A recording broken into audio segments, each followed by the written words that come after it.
I want to be a dentist. My mom is a dentist. My dad is a dentist. Hey guys, welcome to my channel. My name is Chrissy for those of you who don't know, or hashtag PagingDrB for this dental series. So if this is your first time coming to this dental series, I just want to let you know I did post a video previously where I talked about the prerequisites to get into dental school. So if you haven't seen that, I would highly recommend you go see that now. I'll link it above and down below as well. So yes, for this video, we're going to talk about personal statements.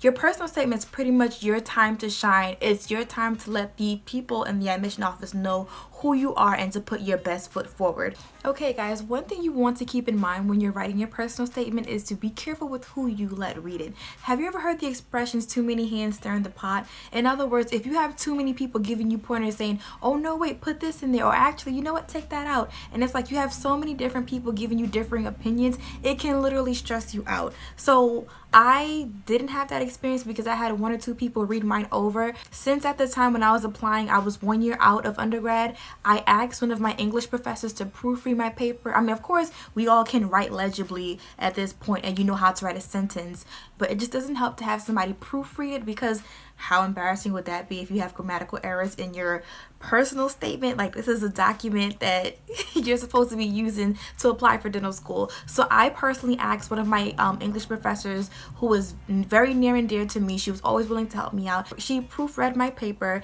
and then I asked one other person to read it. This person was on the admission board for a dental school. I asked them like, hey, you know, like, can you give me some pointers on this? And that's exactly what they did. So if I can give any bit of advice, it will be to don't be so inclined to let any and everybody read your paper, because I'm pretty sure if you gather 10 people and ask them to read a paper and give their opinion, you might just get 10 different opinions, and you don't need that stress. Just have that one sound body that you trust to read your paper and you'll be fine. Next up is the topic. What exactly do you want to talk about?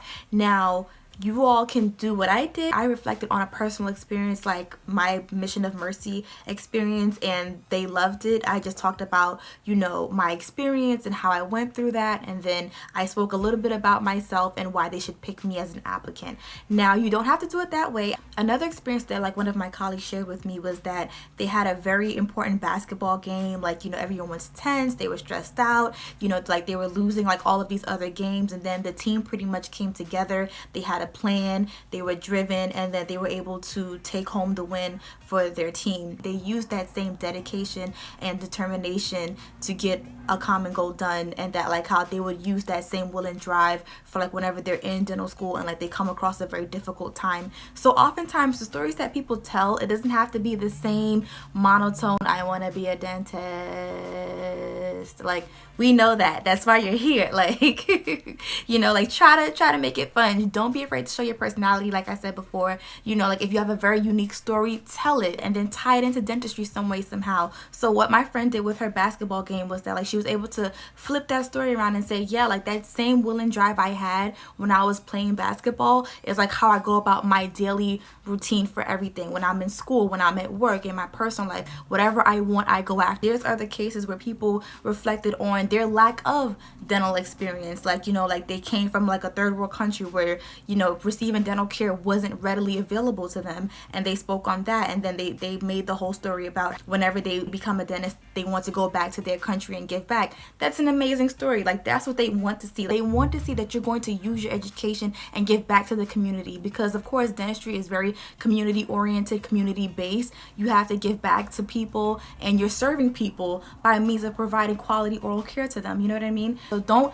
box yourself in like these cute little cookie cutter, I must have this kind of story. Like, no, tell your own story, be strong in your story, and of course tie it into dentistry. Be genuine. Don't make up a whole personality that you don't have, because then when they invite you for the interview, they don't see this personality. Then they're going to be like, wait, so, you know, on paper you look good, but in front of me you're like a robot. So be authentic and be you. Alright guys, so I try to keep this video very short. Hopefully you enjoyed it, and hopefully you gained some pointers from this video. If you do like this video, please give it a thumbs up, and please note that I will be posting other dental videos within the upcoming weeks.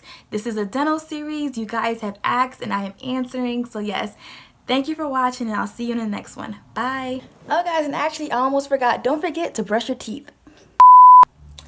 My mom is a dentist. My dad is a dentist. My uncle is a dentist. I know a dentist.